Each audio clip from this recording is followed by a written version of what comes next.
Welcome back, everyone, to another episode of The Conscious Entrepreneur. Today, my guest is Joshua Steinfeldt. If you're not familiar with Joshua, he's a leading voice in the world of coaching and mindfulness, and he's the host of a really tremendous podcast called The Courageous Life.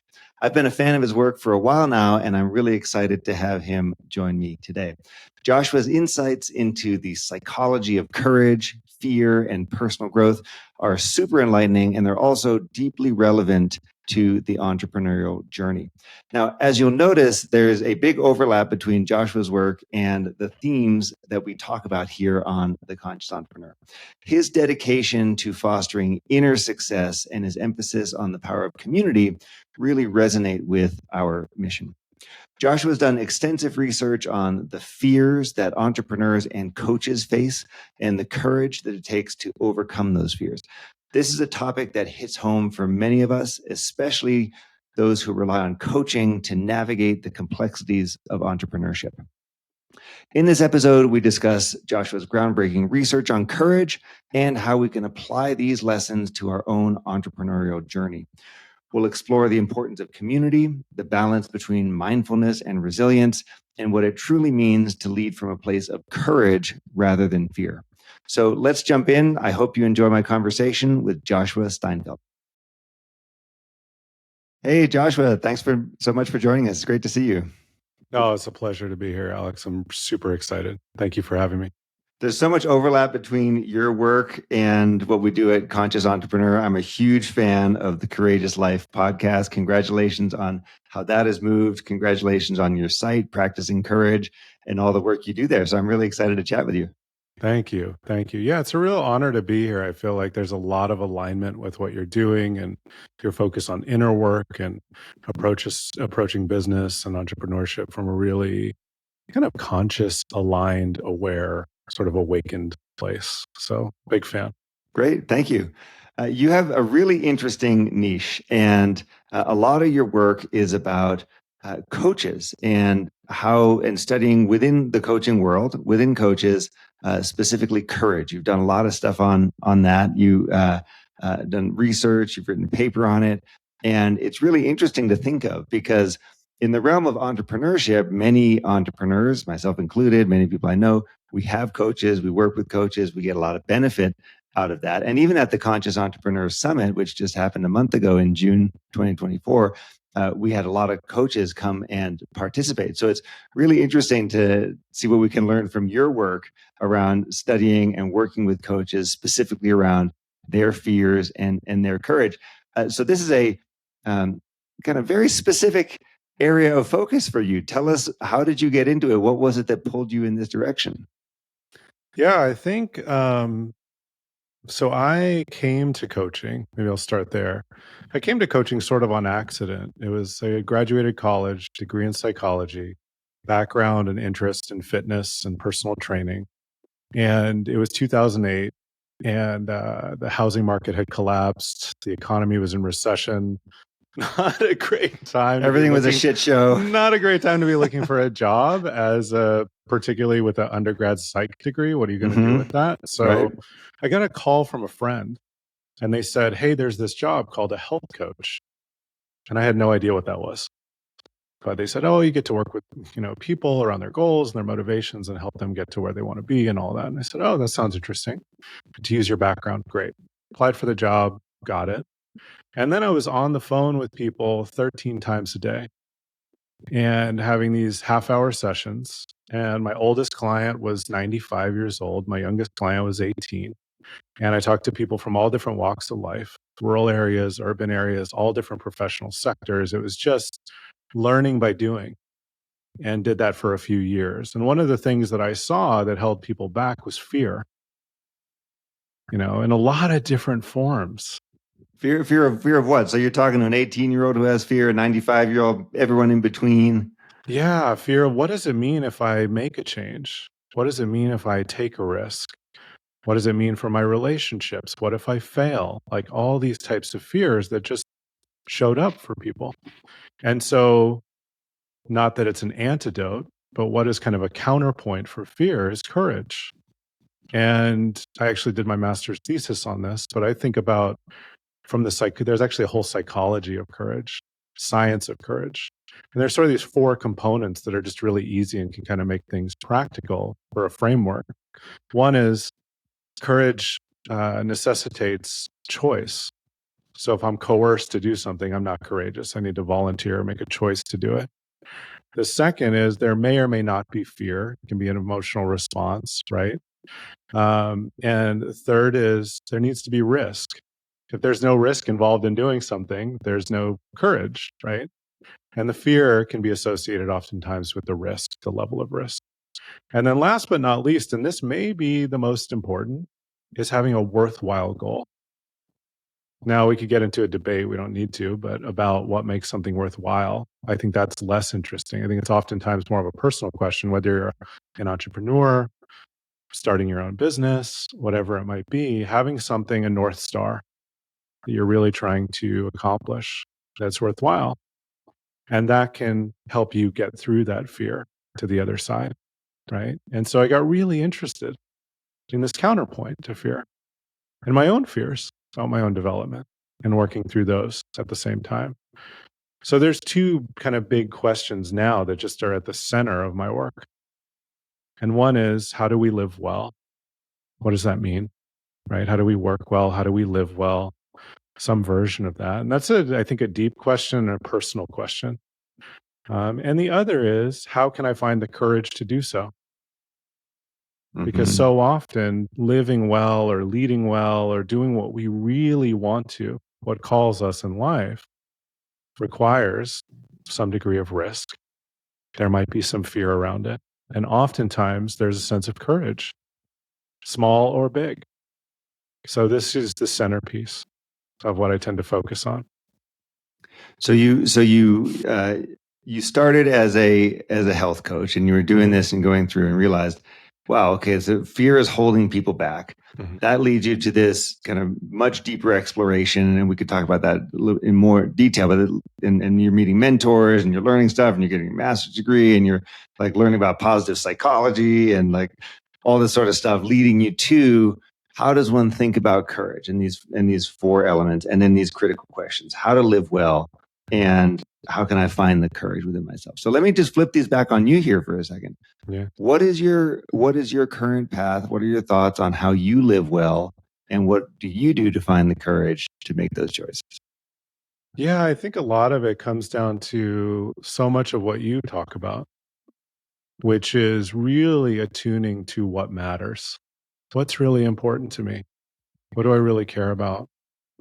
And finding a sense of, there's many different practices or ways to do this, but I think about so often these answers come when we get still, when we actually slow down and find a sense of stillness and are able to sort of tune into, how do I really want to live my life? What do I really want to work on? What's going to really light me up? Right. And when I can get quiet enough, or however I practice that, to get some clarity about what matters most, I think making choices to pursue that path to live and work in greater alignment with what matters. And for me, this is kind of an ongoing practice, because life is like, it's dynamic, it changes, things happen. You get married, you have kids, like you start a business, it fails, you start it, like whatever it is, there's a lot of changes that happen. So for me, having this as a practice, continually kind of deepening into a sense of self-awareness, maybe it's around your values, finding stillness, and then coming into alignment. And I find personally, just from my own experience, that the more I'm in alignment, which you probably, I'm sure, hear this from a lot of guests. I was actually listening to one of your interviews with Tammy Simon, which is great. And she talked about alignment. And I think the more I find a place of alignment, right, if I'm living congruently with what matters, then to me, that is a big part of living well. May not be the whole thing, right, or working well, but I think that's a big part of it. For entrepreneurs, one of the things that happens is that we can just get taken over by external drivers, external rewards, external expectations, which can really reorient, and not in a good way, our definition of living well, or why are we doing this. And it's so important, and we talk about this at the summit and on this podcast, to make sure I understand, why do I do what I do? Who am I becoming in the process? Right. So not only who am I, but who am I becoming? And so many people say, for example, that ultimately at the end of the day, building a business or being an entrepreneur is a spiritual journey, meaning I'm learning about myself, I'm working on myself. At the end of the day, that's all we're going to have, right? That's all we're left with, is who did I become in this life? And using that framing, I find it incredibly powerful. It's also quite off-putting for some people who are not, don't think this way. So some people think this sounds like totally woo-woo and crazy, right? Right? Yeah, totally. But for those of us who all speak this lingo, that's really what we're getting toward. And just hearing you talk about clarity and values as the driver for this, and really understanding, am I in alignment? That's totally the case. Yeah, I love that. I think something that helps, and it may or may not, I guess just in my experience moving past the woo-woo, is recognizing just the brevity of life, the short time that we're here.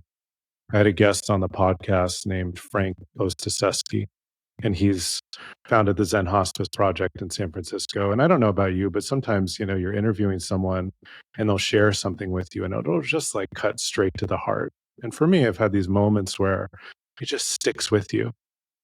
And he said, he sat with thousands of people as they've gone through the process of dying.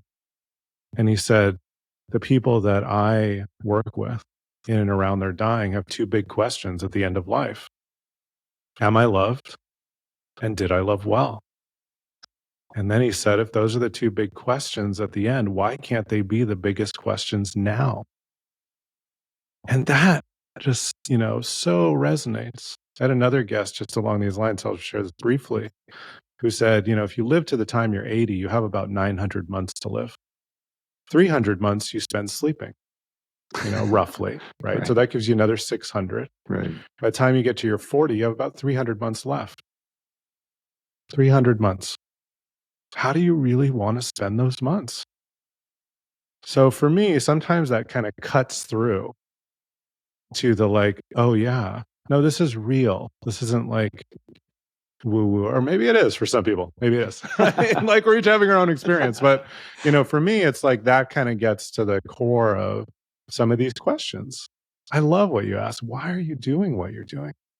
Like really coming back to that, getting in touch with it. Because I think you're right. In my experience too, it can be so easy because we're in the midst of like, I run my own small business. I'm a solopreneur, really. I've worked with a couple different people, but mostly a solopreneur, and get so wrapped up in what you're doing. And it's so busy and there's so many things to, keep track of and all of it. And if I'm not careful, before too long, time just goes by. And so I love, what you're saying, having ways that you can have some sort of ritual or practice of coming back to, why does this matter? Why is this important? Is this how I really want to spend my time? Right. And having some gut checks to be able to attune to that from time to time. Because otherwise, you can just keep going and then maybe wake up one day and be like, wow, I really, this wasn't as satisfying. How did I wind up here? You may wind up asking yourself. Yeah. So like we were saying earlier, you work with coaches on this stuff, and you've done research here. You published a paper. You're part of a paper called "What Are Coaches Afraid of?" Which is like such an interesting question. You mentioned that the interest in this area had come from your earlier career work. What have you learned about how courage can influence the outcome for a client? How a coach's own courage, how their approach to fear can approach the outcome that the client is getting. And the reason that this is important is, if I'm going to hire a coach, first of all, I have no way of knowing, is this a quote unquote good coach or not? Right. I just know, is this someone that I've got resonance with? Do I appreciate their background? Do we have chemistry? What have you? Maybe did someone refer me, or have I heard about them before? But I don't have any sense for like, is this person going to be helpful to me or not? And so I really rely on them to have done their own work and to Yes. have, their act together, so to speak, but to really be guiding me. And so I think in some of your work, you learned, hey, wow, there's a lot of fear and resistance here. How can we get through this to help drive optimal outcomes for the client? Yeah, I'll kind of lead into an answer to that with a story, and then I'll get more specifically to your question.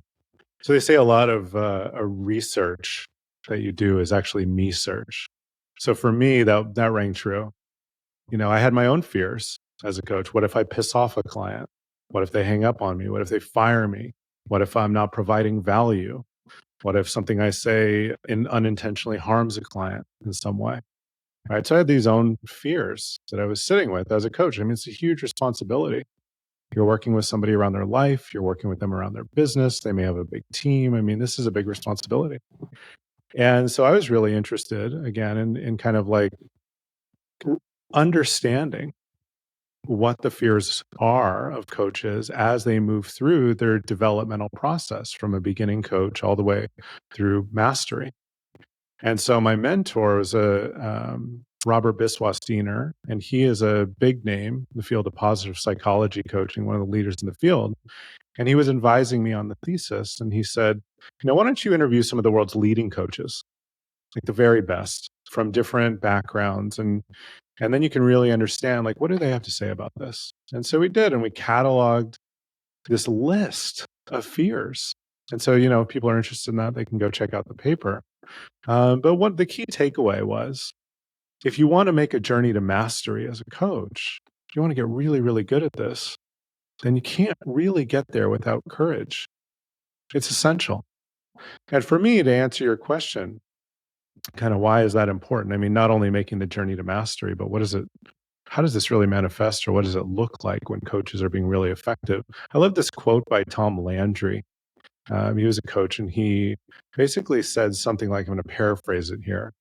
But he said, coaches will say to you what you don't want to hear, show you what you don't want to see, so that you can become the person that you're capable of being.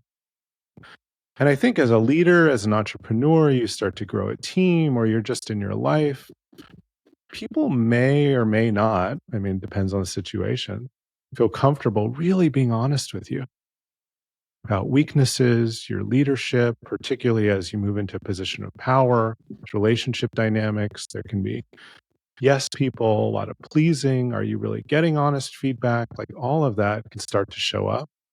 And a coach is somebody who is not really, they're not in your organization typically, right? They can hopefully be honest with you and share this feedback. And there isn't this kind of dynamic that fosters a people pleasing or a just saying yes. They're going to hold up a mirror and really challenge you, but do so from a place of caring so that you can realize your potential. And they're not emotionally attached. So there's kind of this opportunity to have a deep conversation with somebody about what really matters to you. And they're probably, hopefully, if they're doing their job, I think, just my own perspective, they're going to speak to you maybe like a lot of people don't speak to you, in a really honest way, encouraging way, providing really honest feedback that may be scary for other people to give, right? That are working underneath you or whatever it might be.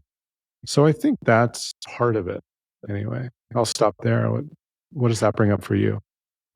It brings up a question for me when you say that courage is a prerequisite for mastery on the part of a coach. Mm. Then I think to myself, well, courage to do what, or courage to be how? And you gave a bit of an example there when you said they're gonna offer feedback that may be uncomfortable for others to offer. So that's one area of courage. Presumably, coaches have to work on themselves, and I'll just tell you because. I've seen a lot of coaches over the years, just kind of around in the ecosystem, and a lot of these folks are not very old, right? So they're fairly early career, and they're calling themselves a coach. I'd imagine there's a lot of imposter syndrome among that group. So I'd imagine there's a lot of things that come up for coaches that they need to address with courage in order to get to that mastery. What else are some of those things that might fall into that category? Yeah, absolutely. I mean, one example is just you're sitting in a session and a client is sharing something with you, maybe about a challenge they're facing or leadership or whatever it might be. And you just kind of get a sense for whatever reason. Could be their body language, their facial expression, their tone of voice, something is happening. You kind of get this sense that this isn't really the issue.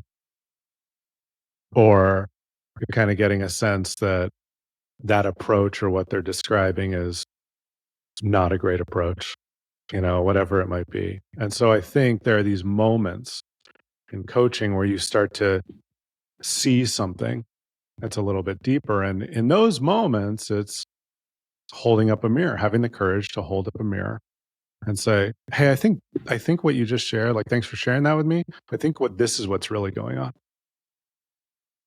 And just put it out there and see how it goes. Or call somebody out on their BS or whatever it might be. Like, take some risks. And there is a risk there because you might piss somebody off, or they might say, whatever it is, I'll end this relationship. But I think you're also getting at something, which is the coach's inner journey. And I Yeah. think this is so important. One aspect of this has to do with empathy for clients and compassion. And I think there is this courage to look honestly at ourselves.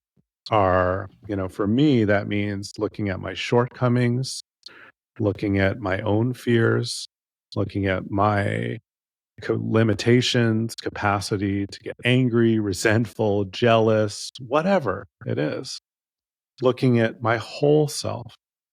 And as I start to address these things and do my own inner work around this, I can have more compassion for clients who get angry at their team.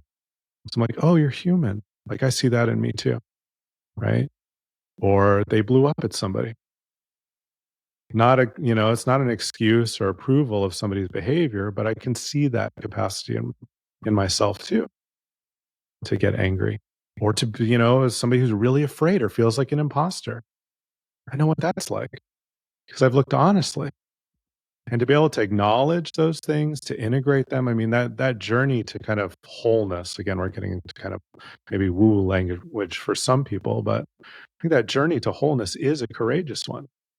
To not just hold up in the light all the, my accomplishments and what I'm good at and all that stuff. Like, that's great too. That's part of who you are, sure. But there's this other side. And as I start to look at that, do my own work, acknowledge it, integrate it, then when I step into a room and into an open and honest conversation with someone, coaching conversation, then I can empathize more deeply. And through that empathy, that compassion, I think there comes this deeper connection, deeper relationship. Right. So that's, I think, part of what you're getting at is that inner work 100%. So important.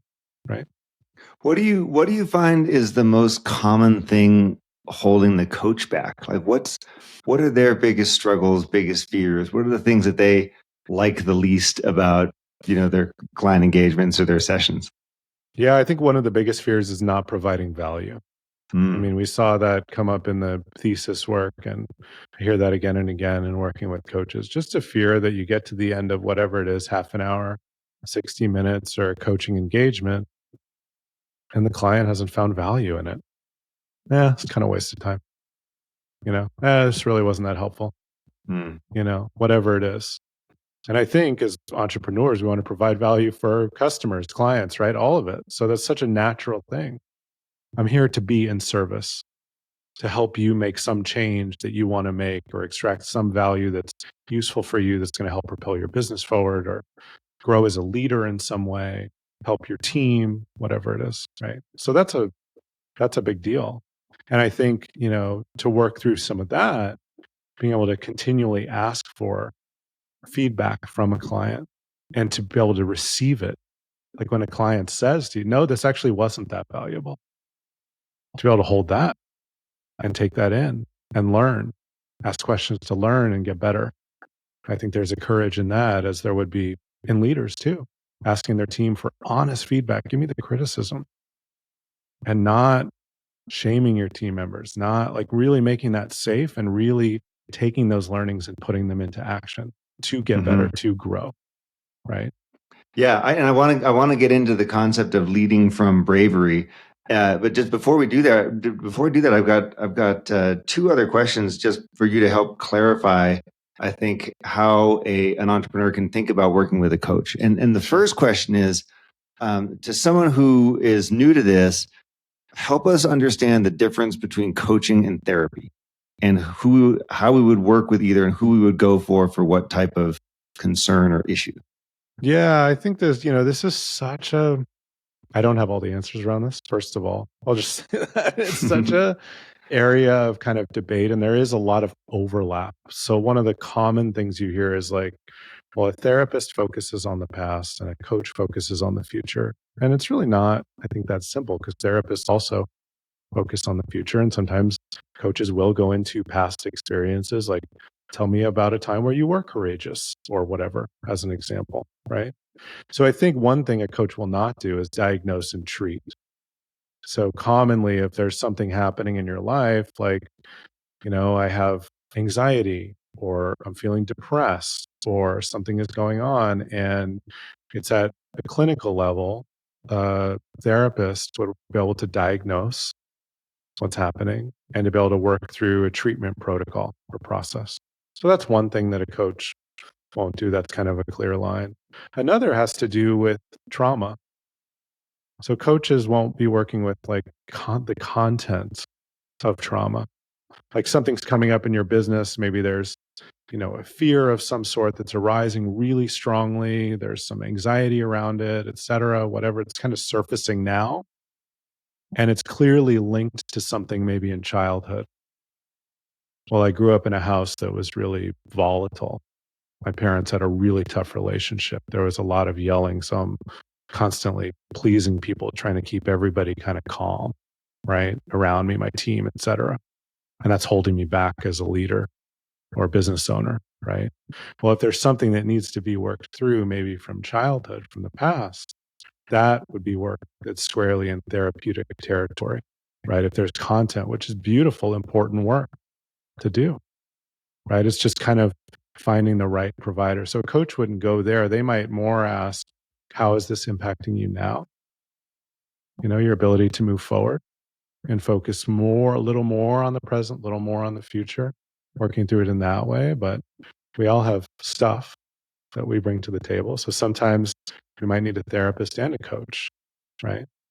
And there's so many different types of coaches. I mean, I won't go through like a long detail, like list of things, but coaches may help with performance goals. There may be kind of like creating cultures of trust. There might be fears that you're having as the business grows. There might be new product launches that are happening, and you're kind of working through, or like there's a possibility that if you don't get this next round of funding, like the business is going to die. And there's like a lot, so a lot going on. So you may have these sorts of things popping up that coaches can help with. Anyway, I'll stop there. Awesome. Awesome. It's helpful because, as entrepreneurs, we don't always know where to start. We don't know, if I'm going to make one call, if I've got time for one of these, where to go, and, how to create the distinction in our minds. So it's helpful to hear that. Another thing that was coming up for me as you were talking was, we're kind of saying, here's what a coach needs to do to be a good coach. Okay. And the work they need to do, et cetera. What does a client need to do to be a good client? Assuming this is a two-way street, and that we all want what's best for the client wants, I want what's best for me if I'm the client, for example. How do I show up? What are the things that you would recommend I take with me or leave at the door, or mindsets to really get the best out of a coaching experience? Yeah, I love that. Coaching is this, it's a growing profession, but it's also unregulated. So there's kind of a lot of like gray area, like you were saying, coaches put a lot of different messages out there for the consumer, for the client, the entrepreneur. It can be hard, like you're saying, to discern who's a good coach, who's going to give me what I want, et cetera, what I need. I think getting really clear, if you can, as much as you can. Sometimes you come to coaching because you're unclear, but this would be kind of like a practice of getting clear about what you're looking for from coaching. So if you are in a space, this is one example. If you're in a space where you are looking for kind of business mentoring, you want somebody who is further along the entrepreneurial path, They've, maybe somebody like yourself who created successful business, you became cash flow positive, et cetera, worked through all that. And they have that experience, and you're kind of wanting some advice. Like, give me some of your wisdom. How did you do it? I want to learn, maybe some mentoring happening in there. It's a little bit different than coaching. Coaching is a little, coaches will do some of that and at times, depending on the coach.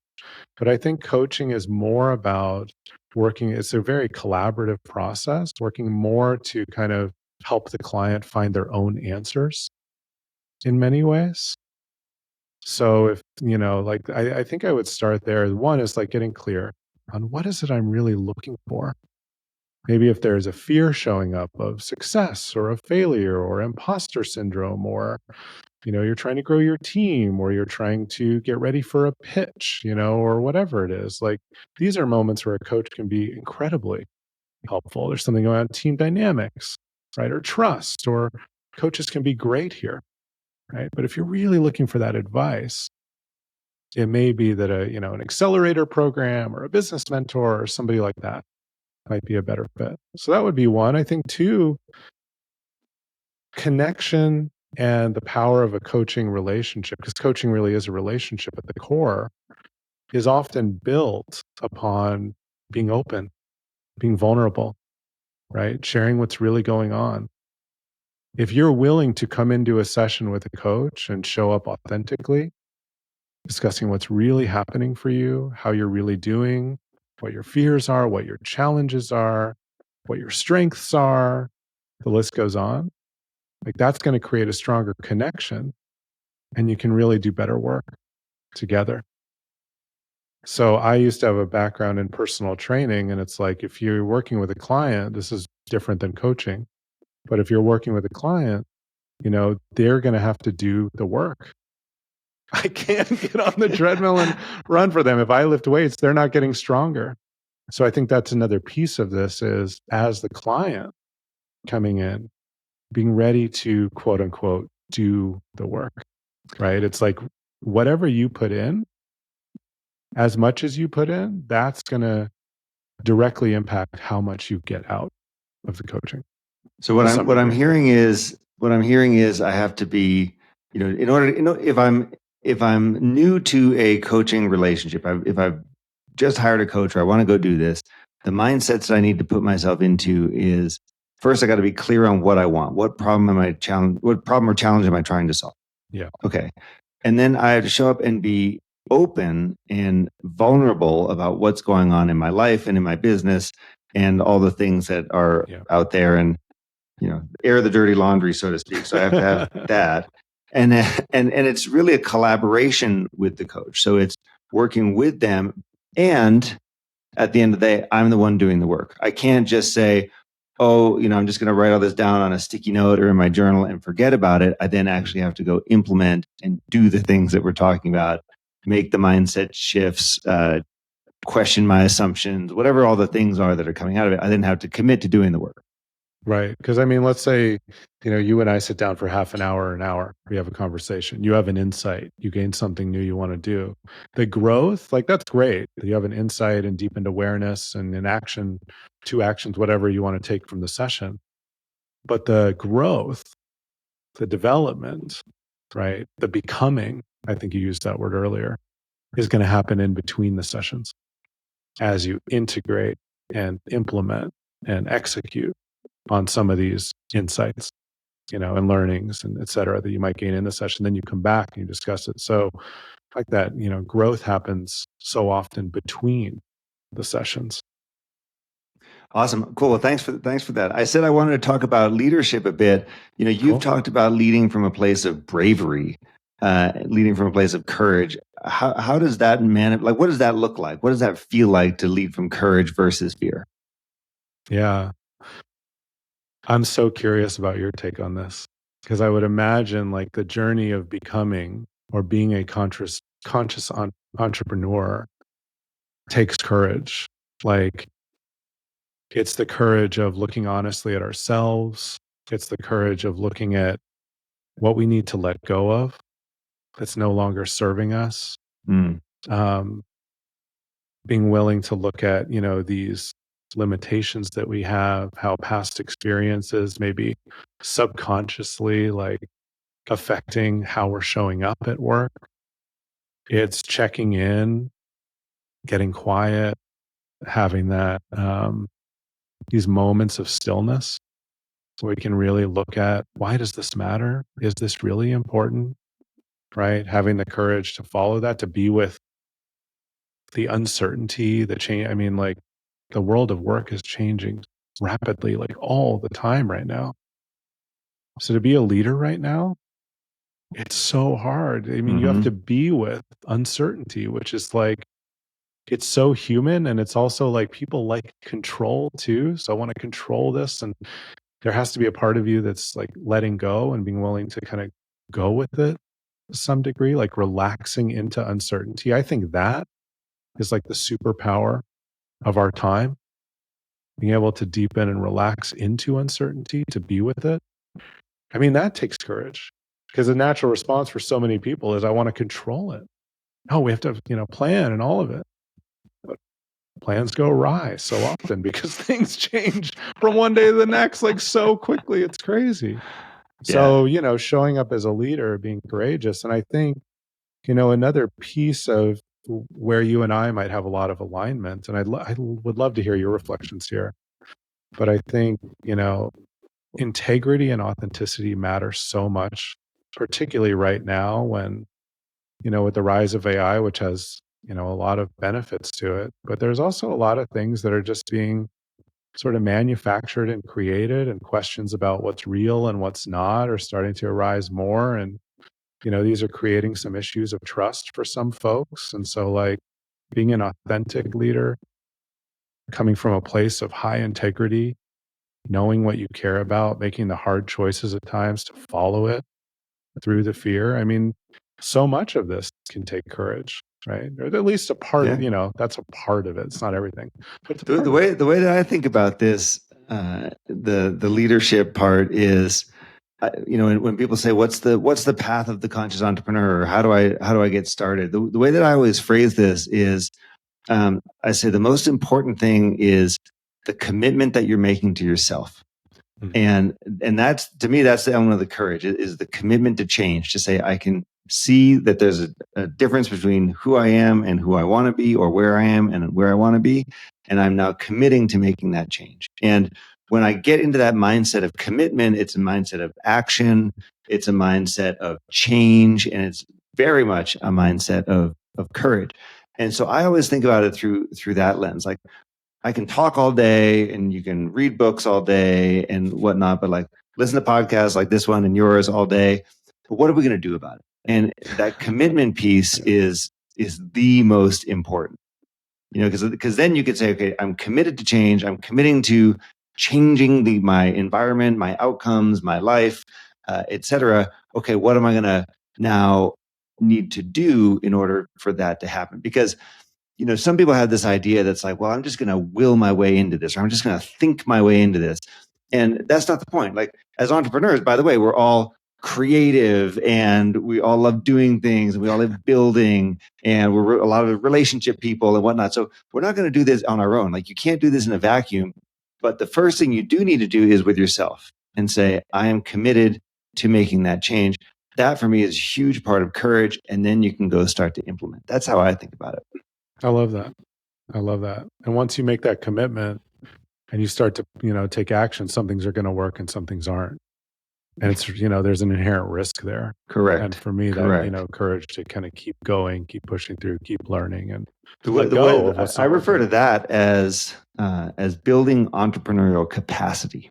Awesome. Right. Which is, if you think of like a governor on a motor, those things that will purposely slow down your engine, they're called a governor for some reason. So you think about a governor, and I think, like, what can we do to remove that stuff and build the capacity so that I can have energy flowing through me, that I can get the things that I want done, that I can have, all this positive stuff flowing through me. To me, that's how I define this idea of entrepreneurial capacity. I love it.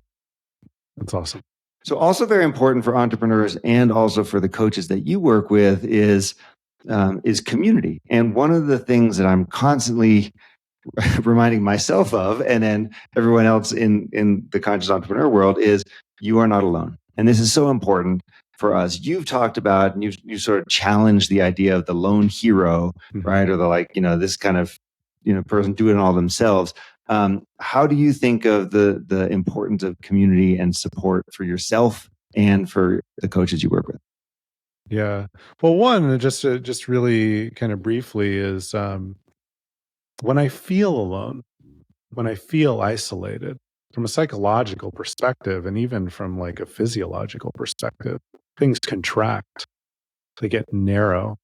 There's a lot more focus on me, I, and expand this idea of expansion and possibility can sort of like really become limited in those moments. So I love what you said about recognize just the power of, recognizing I'm not alone, common humanity, being in conversation with other entrepreneurs who are going through the crazy ups and downs, all of it, right? Making that commitment, choosing to move forward. So that is one of the things that can be powerfully unlocked in community.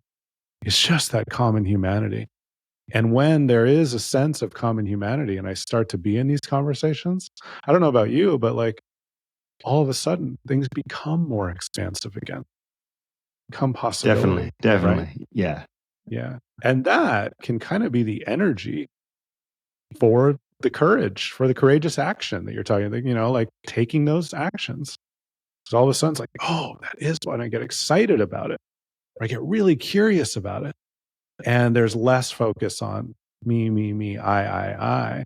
And maybe it's more about what's possible or how can I really serve my community, my clients, my customers, whatever it is, my team. Mm-hmm. And all of a sudden there's this energy again.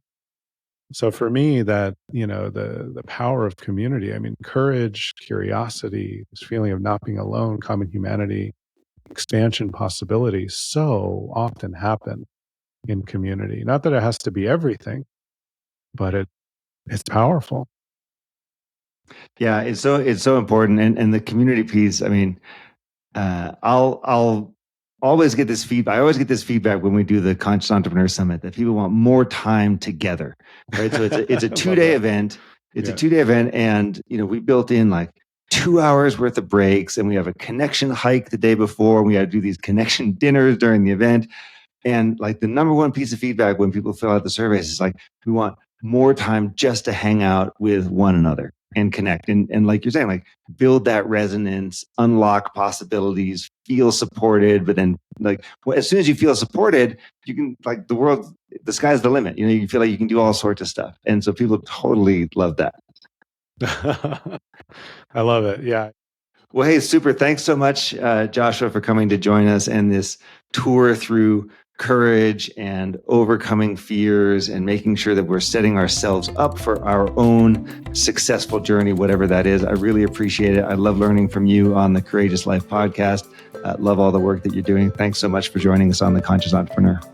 Alex, thank you so much for having me. Really appreciate the opportunity to be here. It's an honor.